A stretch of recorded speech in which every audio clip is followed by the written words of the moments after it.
Hello, मैं हूँ नेहा और नेहा किचन ब्लॉग्स में आप सभी का बहुत-बहुत स्वागत है। और आज मेरे पास बच गई हैं सुबह की बहुत सारी रोटियाँ और अब बच्चे बोल रहे हैं कुछ नया खाने के लिए, तो मैंने सोचा कि बची हुई रोटियों से कुछ ऐसा बनाया जाए कि बच्चे भी बहुत अच्छे से इसे खाएँ और साथ ही साथ मेरी जो रोटियाँ हैं वो भी फिनिश हो जाएँ। तो बस इस तरह से हमने एक कैप्सिकम लिया है, जिसे इस तरह से हम छोटे-छोटे टुकड़ों में कट करेंगे। साथ ही साथ टमाटर लिए हैं जिनके बीज हमने अलग कर दिए हैं, उनको भी हमें छोटे-छोटे टुकड़ों में कट करना है। 2 प्याज़ ली हैं और इसके साथ ही हमने लिया है पनीर। तो जो भी वेजिटेबल्स आप डालना चाहें आप डाल सकते हैं, जितना वेजिटेबल आप बच्चों को अपने खिलाना चाहते हैं, बस इसी तरह से उनको आप खिला सकते हैं और ये खाने में सच में बहुत ही टेस्टी लगता है। बच्चे तो बच्चे, बड़े भी इसे देखकर ही खाने का उनका मन हो जाता है, इतना टेस्टी बनता है, देखने में भी बहुत ही अच्छा लगता है। तो बस इस तरह से पहले सारी जो तैयारी है वो हम कर लेंगे। गैस पर हमने कढ़ाई रख दी है और बस जैसे ही हमारी वेजिटेबल्स की कटिंग हो जाएगी, उसके बाद हम गैस पर रखी हुई कढ़ाई में थोड़ा-सा ऑयल डालेंगे। बहुत ज़्यादा ऑयल नहीं डालना है, बस थोड़ा-सा ही ऑयल डालना है। तो बस इस तरह से सारी वेजिटेबल्स को छोटे-छोटे टुकड़ों में कट करना है, ताकि बच्चे जब इसे खाएँ तो उनको पता ही ना चले कि इसमें क्या-क्या डला है।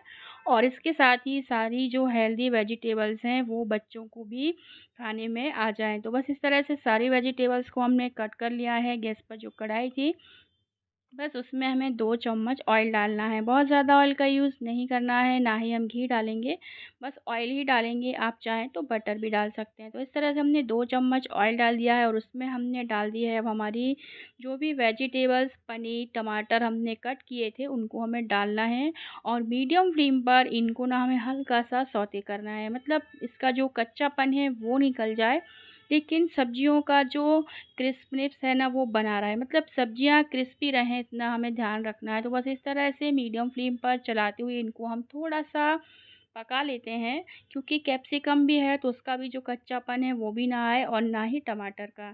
तो बस इस तरह से थोड़ा सा मीडियम फ्लेम पर पकाएंगे, उसके बाद हम इसमें कुछ मसाले ऐड करेंगे। तो बस इस तरह से थोड़ा-सा हम इसमें नमक भी ऐड कर देते हैं, ताकि जो सब्जियां हैं ना वो जल्दी से हल्की सी पक जाएँ और इसके साथ ही हमारी जो डिश है ना वो जल्दी से बन के तैयार हो जाए। तो बस इस तरह से सबको नमक के साथ हम मिक्स कर देते हैं, थोड़ा-सा फैला देते हैं और 2 से 3 मिनट तक इसी तरह से पका लेते हैं। अब हम क्या करेंगे कि तब तक ना हम रोटियां जो हमने ली है वो भी हम रखेंगे इस पे। और ये देखिए हमारी वेजिटेबल्स जो है ना वो बस थोड़ी ही देर में पकने वाली है। मतलब हमें इनको मीडियम टू हाई फ्लेम पर ही पकाना है, एकदम मीडियम फ्लेम पर नहीं पकाना है और ना ही बहुत देर तक हमें इनको पकाना है। तो बस इस तरह से पहले ना अभी हम क्या करेंगे कि इसके में जो हमें सॉस लगाना है ना वो भी हम तैयार कर लेते हैं। तो ये हमने ले लिया है मेयोनीज और मेयोनीज़ में ही हम डालेंगे पिज़्ज़ा सॉस।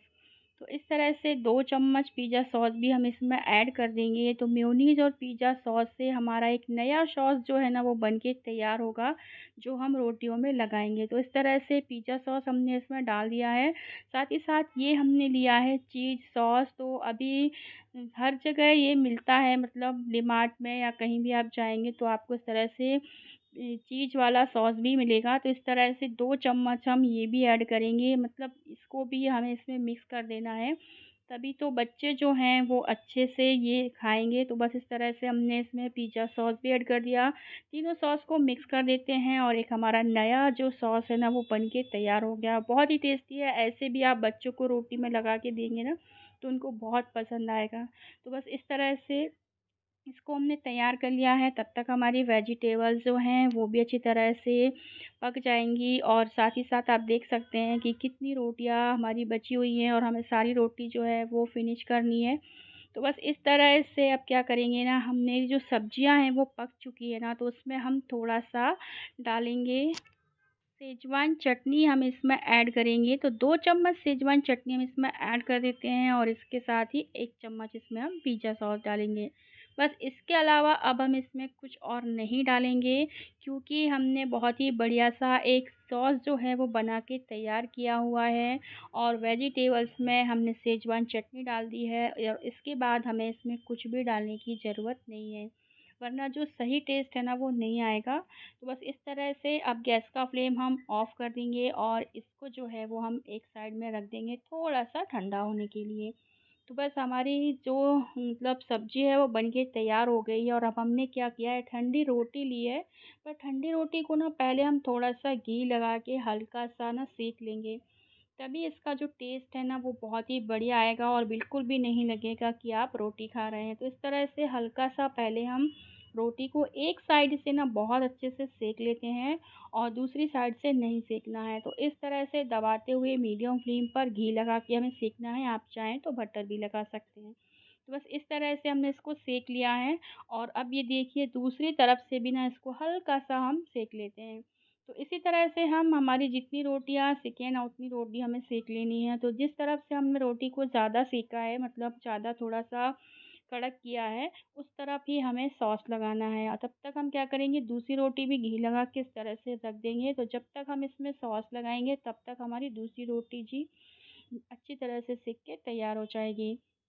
तो बस जो सॉस हमने तैयार किया था तीनों सॉस मिला के बस वही हमें इस पे लगा देना है, अच्छे से स्प्रेड करना है एक रोटी में और उसके बाद फिर हम आपको बताते हैं कि हमें क्या करना है। मतलब आज हम ना रोटी का बच्चों के लिए डबल चीज़ पिज़्ज़ा बना रहे हैं और ये रोटी का है और आप समझ सकते हैं कि कितना हेल्दी है और साथ ही साथ बची हुई रोटी का है। मतलब सुबह की रोटी का यूज़ आपको शाम को करना है, आप बच्चों के टिफ़िन में भी इसे दे सकते हैं, बच्चे बहुत ही अच्छे से इसे खाते हैं।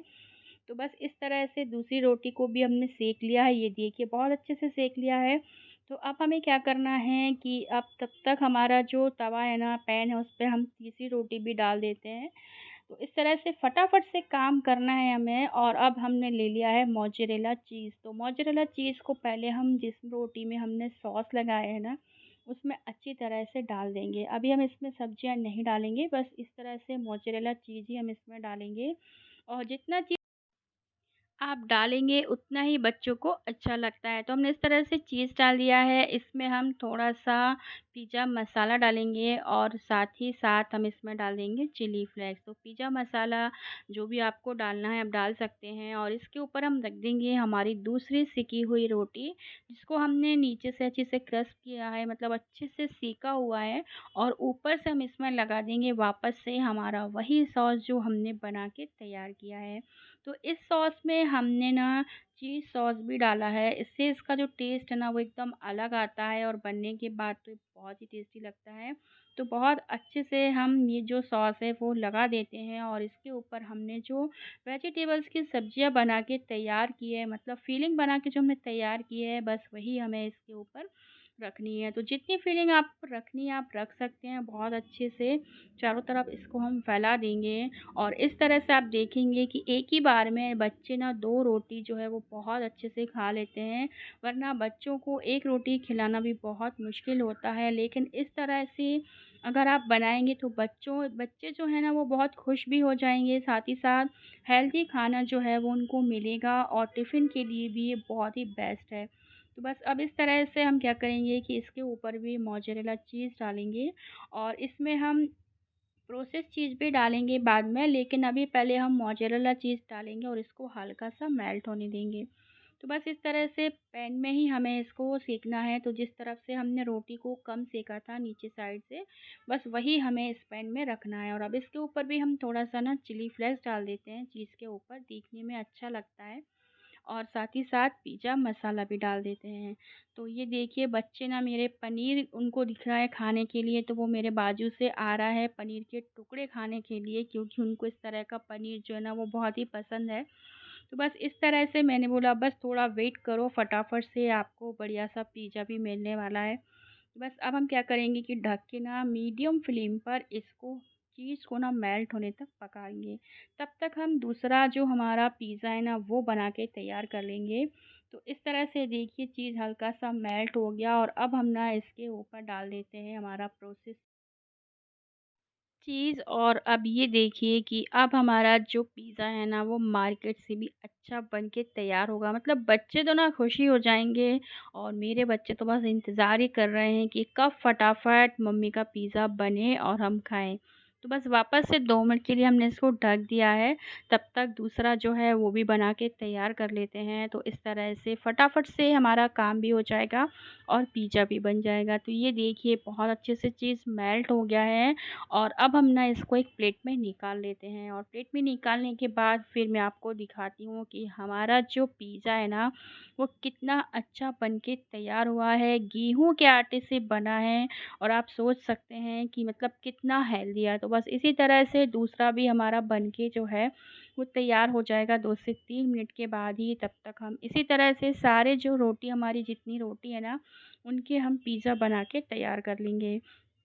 तो ये देखिए अभी हमारे ना 2 पिज़्ज़े जो हैं ना वो बहुत अच्छे से बन चुके हैं और इनको अभी मैं आपको कट करके दिखाती हूँ और आप समझ सकते हैं कितना हेल्दी है और कितना टेस्टी होगा वो भी आप समझ ही सकते हैं, क्योंकि हमने बहुत अच्छे से चीज़ डाला है। बच्चों को क्या चाहिए, बाहर भी इसी तरह से ज़्यादा चीज़ डाल के जो भी चीज़ वो देते हैं ना वो बच्चों को पसंद आती है।